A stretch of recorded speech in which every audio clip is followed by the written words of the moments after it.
Gaurko prentsaurrekoaren deia egitearen arrazoia da aurtengo legealdiaren balorazio bat egin nahi degulako. Pentsatzen degulako gainera legealdi hontan galdutako denbora hori berriz ere berreskuratzeko eta konpromiso eta helburu berriak hartu behar ditugula. Garbi gelditzea nahiko nukeena da azken legealdi hontan egin diren proiektuak aurreko legealdian garatutako edo landutako proiektuak izan direla.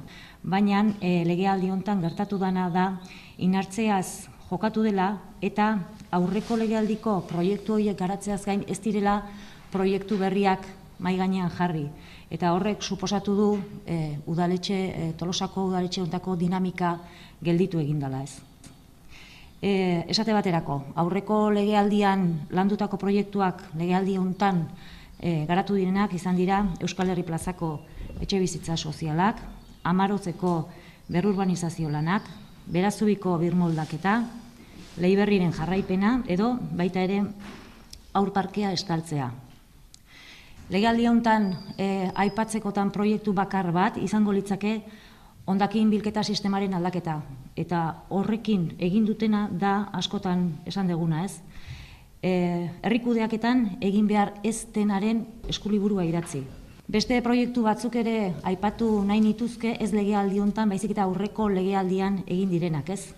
Leiberri, Boit-Gorostidi, Usabalgo polikiroldegia, Zumalakarregiko berrurbanizazioa, Zerkausi eta Solana berritzea, Eroskiko oinezkoen pasabidea, Oria ibaiako presa puzgarria, eta zergatik aipatzen ditut proiektu hauek danak, aipatzen ditut isladatu nahi detelako zein dan gure eredua ez, aktibotasun hau konpromiso bakarrarekin ez, Tolosarrok elkarlanean herrigintzan herriaren beharrei erantzutea.